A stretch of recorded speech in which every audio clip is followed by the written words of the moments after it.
మోకాల నొప్పులకు ఎటువంటి సర్జరీ లేకుండా ఎపియాన్ పెయిన్ క్లినిక్ అందిస్తున్న అత్యాధునిక చికిత్స. Hello viewers, welcome to Suman TV. ప్రస్తుతం మనతో పాటు ఉన్నారు డాక్టర్ రాజేష్ గారు. సో ఈ రోజు మోకాళ్ళ నొప్పుల గురించి కొంత విషయాన్ని సార్ని అడిగి తెలుసుకుందాం. నమస్తే సార్. నమస్తే మా సార్, కొంత విషయం అని ఎందుకనండి, ఇప్పటి వరకు నేను చాలా మంది డాక్టర్స్తో చేసి ఉంటాను. సో మోకాళ్ళ నొప్పుల గురించి ఎంత మాట్లాడినా సరే అదొక తీరని సబ్జెక్ట్ అని చెప్తూ ఉంటారు. సో ఈ మధ్య కాలంలో ఏంటంటే మోకాల్లో బాగా టిక్ టిక్ అని సౌండ్ రావడం, ఇలాంటివి నేను కూడా పర్సనలీ చూసాను. అంటే అలా రావటం వల్ల ఏంటంటే సార్, అంటే మన మొబైల్ డ్యామేజ్ అయిపోతే ఇంకా ఫ్యూచర్ లో నడవలేము అనే దానికి ఏమైనా సిమ్టమ్ కింద చెప్పుకోవచ్చు అంటారా? సో ఇక్కడ మీరు అడిగిన ప్రశ్నలో అమ్మా, మోకాలు నొప్పులు, టిక్ టిక్ శబ్దాలు రెండు డిఫరెంట్ థింగ్స్ అమ్మా. ఓకే. శబ్దాలు రావడం అనేది అక్కడ ఎముకలు కండరాలు కాకుండా టెండాన్స్ అని కూడా ఉంటాయి. కొన్నిసార్లు ఆ టెండాన్స్ కదిలిక కాలు పొజిషన్ బట్టి మారుతున్నప్పుడు ఆ టిక్ టిక్ అనే శబ్దం వస్తుంది.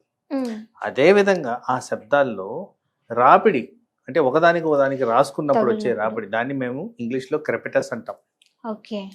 బోన్ మీద బోన్ రాసుకున్నది ఆ శబ్దం వేరమ్మా. మీరు అంటున్న టిక్ టిక్ వేరు. టిక్ టిక్ అంటూ ఏ ప్రాబ్లం లేని వాళ్ళకి దాని గురించి పెద్ద పట్టించుకోవాల్సిన అవసరం లేదు. ఓకే. బట్ ఈ రాపిడి ఉంటూ మోకాళ్ళ నొప్పి ఉంటే అది మోకాళ్ళ అరుగుదల, ఆస్టియోఆర్థరైటిస్ అంటాం. అంటే ఈ శబ్దంకి ఈ నొప్పికి రెండిటికి డిఫరెన్స్ వేరే అంటారా సార్? అంటే ఎటువంటి ప్రాబ్లంతో ఆ శబ్దం ప్రజెంట్ అవుతుంది అనే దాన్ని బట్టి ఇది ఎలా చూడాలి అనేది మనం గమనించాలి. ఫస్ట్ ఆఫ్ ఆల్, సపోజ్ అనుకుందామ్మా, మీ ఇలాంటి చిన్న వయసు ఉన్న వాళ్ళు ఆ శబ్దంతో ప్రజెంట్ అయ్యారు అనుకుందాం, కానీ ఏం ప్రాబ్లం లేదు, శబ్దం ఒకటే వస్తుంది అన్నారు అనుకోండి, అది జస్ట్ రాపిడ్ వల్లే. ఓకే. ఇది ఆ టెండాన్ మూవ్మెంట్ వల్ల వస్తుంది అని. బోన్ అరిగిపోయి వచ్చింది అనుకోండి, యూజువలీ 50+ ఇయర్స్ వాళ్ళలో బోన్ అరిగిపోవడం అనేది జరుగుద్ది, వేరియబుల్ ఫ్రమ్ ఏజ్ ప్రెజెంటేషన్. దాంట్లో అది ఆస్టియోఆర్థరైటిస్ కింద ప్రెజెంట్ అవుతుంది.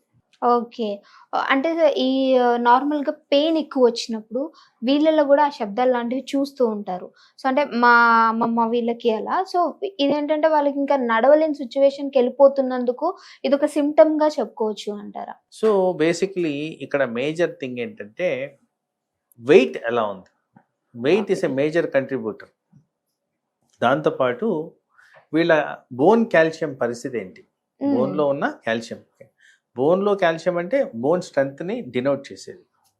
దాని next vitamin D and B12, ఈ రెండు కూడా బోన్ మసిల్స్ మీద ఎఫెక్ట్ చూపిస్తాయి. సో మజిల్ పెయిన్ కానీ మజిల్ వీక్నెస్ కానీ B12కి ఎక్కువగా కనెక్షన్ ఉంటుంది. బోన్కి సంబంధించి ఎక్కువగా విటమిన్ డికి కనెక్షన్ ఉంటుంది. ఈ రెండు లోపాలు ఉన్నప్పుడు ఏ జాయింట్ అయినా ఎఫెక్ట్ అయ్యేదానికి ఛాన్స్ ఉంది.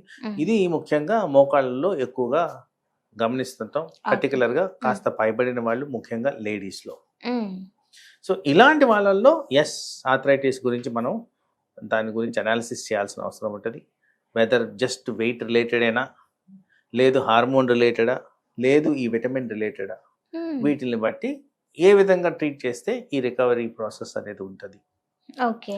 దాన్ని బట్టి రివర్సిబుల్ ఫ్యాక్టర్ అనేది మనం డిసైడ్ చేయడం జరుగుద్ది. చాలా ఎక్కువ శాతం మీరు అన్నట్టు ఇది వాళ్ళకి ఐడియా లేకనా, లేదు బద్దకించి డాక్టర్ దగ్గరికి పోకనా, ఏదో ఒక విధంగా లేట్ ప్రెజెంటేషన్స్ అనేవి ఎక్కువగా గమనిస్తాం. అంటే వాళ్ళు హాస్పిటల్కి వచ్చే టైంకే అది బాగా అరిగిపోయి రీప్లేస్మెంట్కి వచ్చే అవకాశం ఉంది. మీరు అర్లీగా ప్రెజెంట్ చేసుకుంటే, ఇప్పుడున్న ఆధునిక ఇమేజింగ్ వీటిల్లో చూసుకుంటే ఈ ఎంఆర్ఐలు ఇవన్నీ టెక్నాలజీ పెరిగింది కాబట్టి ఈజీగా డిటెక్ట్ చేయడం జరుగుద్ది. ఎక్కడైనా చిన్న మార్పులు ఉన్నా కానీ అర్లీ డిటెక్షన్ వల్ల అర్లీ ప్రివెన్షన్. సో జనరల్ ఇంగ్లీష్లో ఒక సామెత ఉంటుంది, prevention is better than cure అని. సో అందుకోసం ఫస్టే ప్రివెంట్ చేసుకుంటే, సపోజ్ విటమిన్ లోపం ఉంటే దాన్ని కరెక్ట్ చేసుకోవడం, కాల్షియం లోపం ఉంటే దాన్ని కరెక్ట్ చేయడం, వెయిట్ అంటే వెయిట్ గురించి మనం ఆలోచించడం, ఇలాంటివి చేస్తే ఈజీగా ఈ ఆర్థరైటిస్ని మనం నివారించుకోవచ్చు. ఓకే సార్, మోకాళ్ళ నొప్పుల గురించి మాట్లాడుకుంటే బోన్స్ రిలేటెడ్ అంటారు కాబట్టి కాల్షియం అనేది డెఫిషియన్సీ రావడం వల్ల ఎక్కువ వచ్చే అవకాశాలు ఉన్నాయంట. సో ఈ కాల్షియం అనేది డెఫిషియన్సీ రాకుండా ఉండాలంటే మనం ఏ విధమైనటువంటి ఆహారం తీసుకోవడం మంచిది అంటారు? So in general in the recent past most of the food అనేది అడల్టరేటెడ్, నేను ఇదివరకు కూడా చెప్పున్నాను. సో కాల్షియం కి rich sources, only for knowledge sake చెప్తున్నాను, ఎక్కువ శాతం మిల్క్ రిలేటెడ్ ప్రోడక్ట్స్ లో ఎక్కువ శాతం కాల్షియం అనేది ఉంటుంది. రాగిలో కూడా కాల్షియం ఉంటుంది. సో యానిమల్ మీట్ లో నుంచి వచ్చేది, పర్టికులర్ గా మటన్ లో మటన్ రిలేటెడ్లో కూడా కాస్త కాల్షియం అనేది ఉంటుంది. ఉమ్, బట్ ఈ రికమెండేషన్స్లో ఏం గమనించాలంటే అడల్ట్రేషన్ ఉన్న చోట రికమెండేషన్ అనేది తగ్గిపోతుంది. So um, I don't want to recommend ఇవన్నీ కూడా.